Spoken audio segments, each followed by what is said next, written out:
Hi, and welcome to another episode of the City of Flagstaff's Recovery Roundtable series.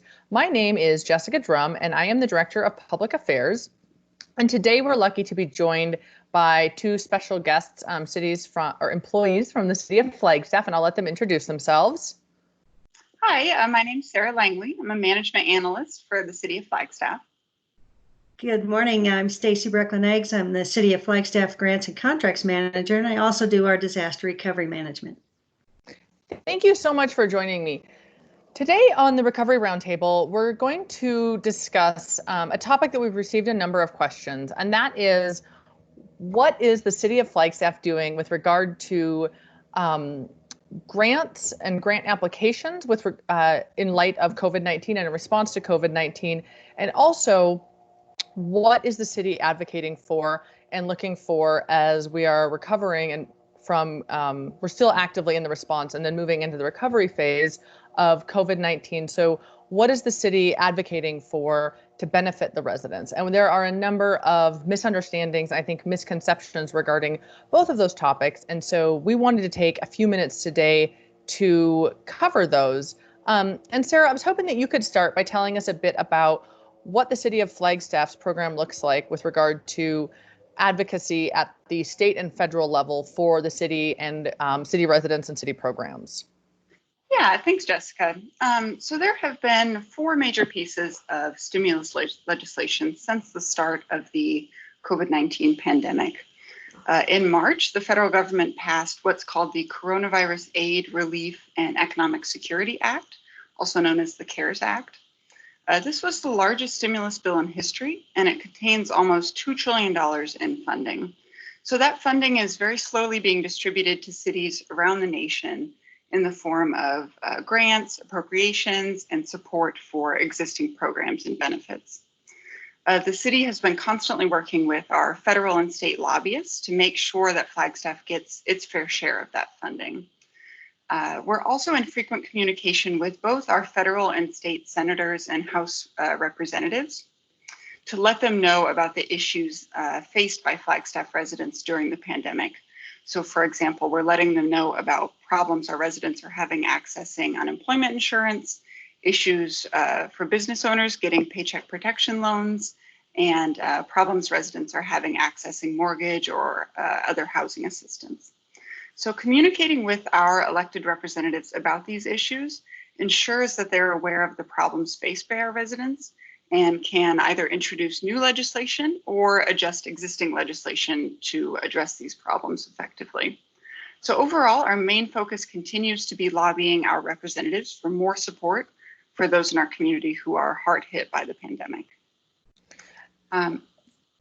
Sorry, go ahead. Sorry.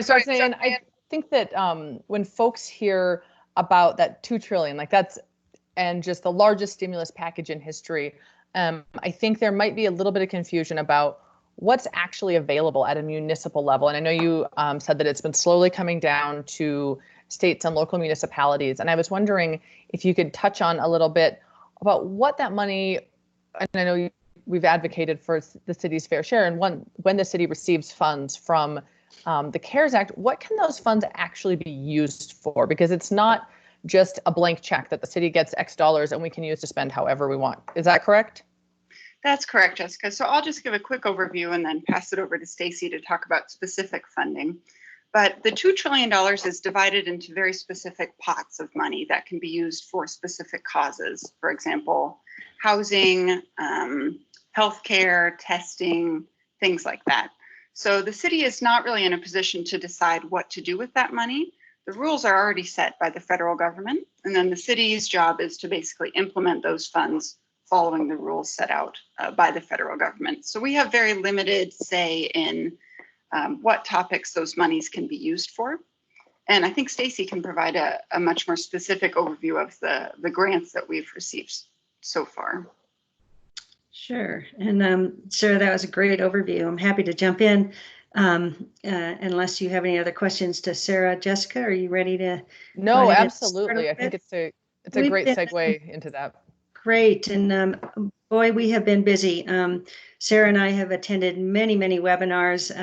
We actually attend a White House briefing on COVID with all the directors from all the federal agencies. We actually were joined by President Trump in the early time, and then just recently with Melania Trump expressing some support, federal support for state and local governments.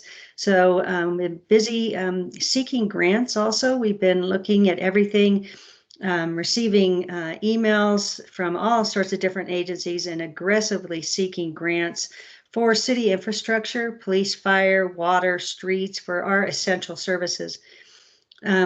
These grants, though, Sarah kind of touched on a little bit, are very directed by the program. So the federal agency determines what those grants, what's eligible. They fund what they want to do in their program. So if they want to fund police and first responders, they will say that, and that is not determined by the City of Flagstaff. Those funds are determined by the program and by that federal agency. And then some exciting news is the 18 million. I know we, Jessica, you put a press release out there, but we received 18 million, and that's from the Department of Transportation, Federal Aviation Administration. That 18 million is 100% funded. It's for operational costs, which is exciting. Those operational costs will fund operations and maintenance. It can fund such things as vehicle maintenance, terminal improvements, hangar improvements. It is really essential to the City of Flagstaff because it really helps our general fund.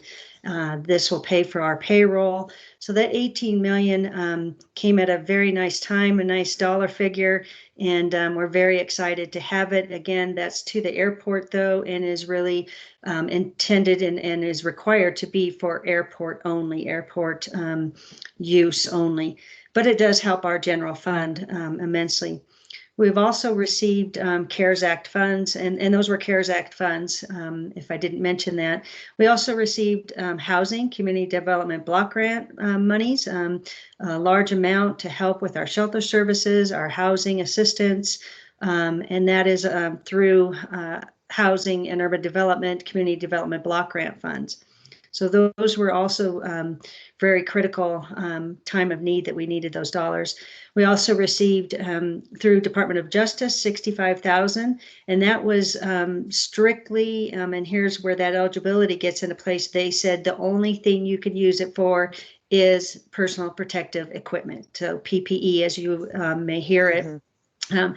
And that was just for the police department, solely for PPE only. Which helped us quite a bit because that helped offset some of the costs that we have already been buying a lot of the PPE for our first responders and out there on the streets. And then we have also received through the Stafford Act, which is through Federal Emergency Management Agency, that monies through the emergency declaration that they released funding that goes through the state, which goes through the Arizona Department of Emergency Military Affairs. And they released money for what's called emergency protective measures. And those are such things as protecting our staff with PPE, putting up shields in our facilities, and really helping us get back to re-entry and back to reopening, but helping those emergency protective measures. And then we've also been very aggressive in, I mentioned earlier, in seeking funds and applying for grants. We recently just applied to Arizona Criminal Justice Commission, and they set up the criteria of what we could apply for, not determined by the city. And they said that you can apply for courts, prosecution, first responders, police, and fire. So that was really good funding for us. They received from Department of Justice to Arizona Criminal Justice. So it's a federal through state grant to fund prosecution, courts, and our first responders. So that was really good. And then I'm sorry, Jessica, did you have a question before I continue? No, I wanted to say that these are especially important right now. I know we didn't really talk about this at the very beginning, but I think that the news has done a good job of covering the impact of state and local budgets right now. And so these grant dollars that Stacy and Sarah are talking about are so critically important right now because the city's general fund, I know you've probably heard that mentioned a few times in this episode, but the general fund budget, we don't know the full extent of the impact at this point, but we are anticipating that it's going to be significant. And so one of the great benefits to the grant programs and the dollars that Sarah and Stacey are talking about is that it offsets those impacts to our budget. So for example, the Department of Justice grant that provided $65,000 for PPE for our police officers, our first responders, we were going to have to purchase that no matter what. And so to be able to do that and not have that $65,000 impact to the general fund that is under some significant stress right now, and will likely be for the near future and possibly far future, we're still looking at that, is just, it helps us to continue to provide those services that are necessary to our community. And so I just realized we hadn't talked about that at the beginning. So I wanted to lay out just a little bit that this is not necessarily any, these numbers are great, but they're not an above and beyond that we're going to be able to create a new program. What's fantastic about these is that they're going to enable us in many cases to continue these essential programs that our community relies on. Yeah. So sorry, I just wanted to make sure we had covered that a little bit. I think it's a great point. These are above and beyond our normal grants that the city goes for. We have about 18 million in budgeted grant revenue. These are additional to that. Those are additional funds to help our general fund. And then just recently we applied to Assistance to Firefighters grant. That's through FEMA, and then Assistance to Firefighters, and that was specifically for PPE for firefighters. So basically, you can see what the federal agency is trying to do is to try to give PPE money to fire and police, and to help supplement our funding, our general fund, which is very exciting. We have, Sarah has been instrumental in helping on the COVID side of this and the task force side. We just aggressively seeking to get grants, write grants, apply for them, and get the funding. And that's really to help our Flagstaff residents and to help us with this pandemic, and to really help our community improve our quality of life here by getting these additional funds that we can help with the city. Something that was kind of interesting too, on the White House briefing, the Secretary of the Department of Health and Human Services said, he says that, and this is at the federal level at the White House, he says that things are really locally run, state supervised, but federally supported. They're really throwing money out to us, federally supported, 100%, no cash match, and get the money out quickly to us. They are asking us to submit invoices and get reimbursed quickly so that we get money back into our community, which is really important. And one other thing that I wanted to point out that folks may have heard about in the news is the state and local stabilization funds that can be used for revenue replacement. At this point, those funds do not exist. They have been included in proposed packages, but those are not a reality. So at this point, the $2 trillion that Sarah talked about at the beginning of this episode, those monies can be used directly related to COVID expenses. We're still waiting on final word. I know Governor Ducey touched on this in one of his latest press conferences. And so we're still waiting on final word for application for those dollars related directly to COVID-19 response and recovery. And one of the advocacy efforts that is underway with the city of Flagstaff and in many communities across the country is the advocacy for those state and local stabilization funds that can be used for income loss, so greater impact to that general fund and the broader range of programs that aren't necessarily directly related to first responders or COVID, but that many in our community really do rely on. And so we are actively advocating on behalf of the city of Flagstaff and other impacted communities across the country. Yes, and I just to touch on that, Jessica, I think the mayor and council, our lobbyists, our city staff, our city manager, our public affairs office have been instrumental in being aggressive in helping get money into our community to help our community. And I think that shows a lot to the city of Flagstaff, and the staff are working hard for our citizens.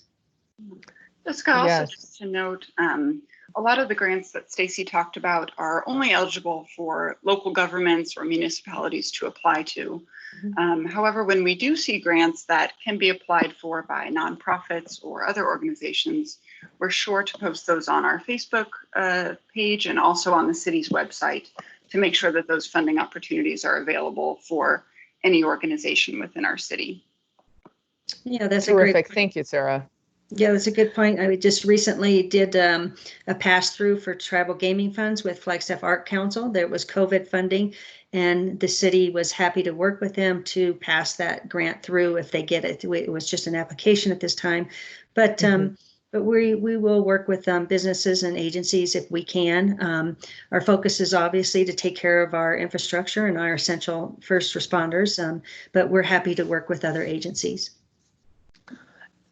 Thank you so much. And so, folks, if you want to learn more about the available grants, and this is by no means the exhaustive list of all grants that are available. However, grants that the City of Flagstaff has seen in our searches and that we think could be a fit for our community partners, for organizations in our community, you can look at the city's website, flagstaffaz.gov/COVID-19.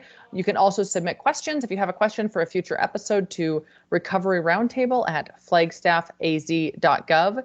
And thank you for tuning in. We will look forward to seeing you on Thursday for the next episode. And thank you, Sarah. Thank you, Stacy. This was terrific. Welcome. Thank you.